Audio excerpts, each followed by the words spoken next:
Hey everybody, it's me, the Library Lady, with you today to feature another great book on What's the Story. If you are new to the Library channel, welcome. Thanks so much for stopping by today and checking out some great kids books. If you have supported along the way, thank you so much. I really do believe in the power of reading and the transformation that it can do for your child's world and their imagination. So thanks so much for tuning in. Make sure you click subscribe to share with family and friends so you can help spread that joy of reading.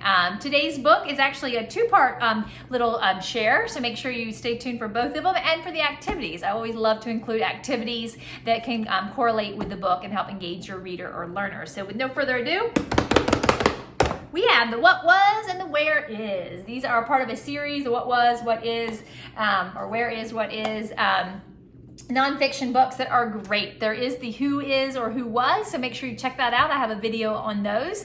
I'm talking about the biographies, but these are the locations and the historical events. Pretty much any topic that your child is interested in. I can't guarantee, but you're going to definitely find a wide array of different books. So let's take a look. I'm going to actually do the Amazon because that's a great one. Kids always connect to animals and it's a fun one. So let me show you what it looks like inside. We'll take a little book look, shall we?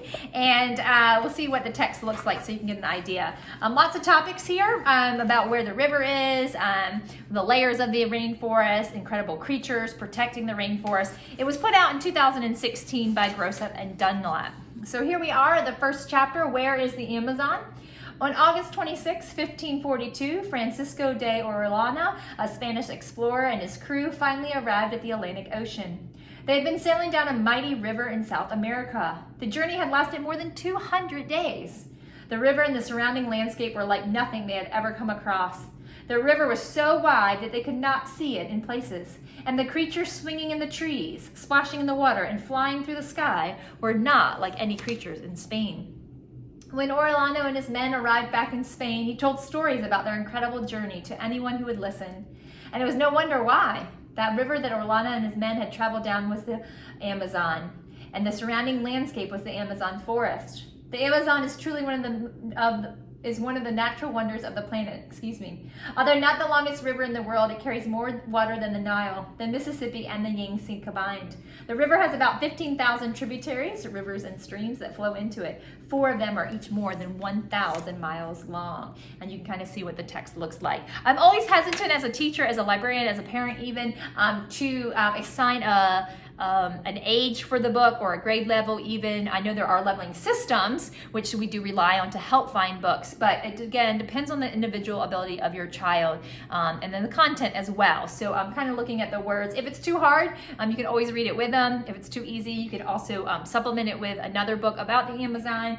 And if it's just right, well, then you're in luck and you'll enjoy a perfect book for your child, or your child will enjoy it. So includes a little map actually, with some more information that you can do. So nonfiction books are great, popular a lot with kids because they can pick what they're interested in and different structures. So take that opportunity to have your child find table of contents. And that's a skill many students need to know. Depending on your child's grade level, you can kind of differentiate the types of questions to go along with that. What is a glossary and what are an index? So if you can cover those 3 with your children or your learners, you're on a good start. So that's a great one to do. I like to use 3-2-1. So this is just an example of one where it has 3 important concepts, 2 interesting ideas, and 1 personal connection. Great way to pull out some of that information and facts read. I also have changed it before where you do 3 facts, 2 interesting or surprising things, and 1 question that you still have, having them think about what else do they want to know, what wasn't answered in the text, things like that. National Geographic does have a great website for kids if you have not seen that before, Nat Geo Kids.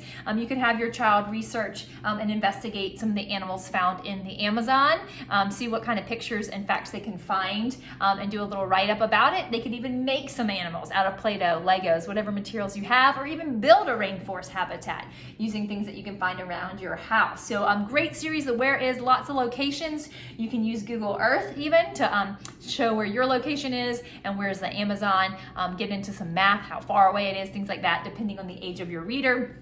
And then what was, just to show you some historical events and different things like that. Again, Google Earth would be great to point out where is San Francisco in relationship to where you are. And you could even use the 321 paper for that as well. So lots of ways to plug into nonfiction. I hope you'll check out the series, The Who Was. See that video that was posted earlier, where is, and then the what is or what was. So thanks so much for tuning in. I hope you'll check out these great books and see you next time on What's the Story. Happy reading.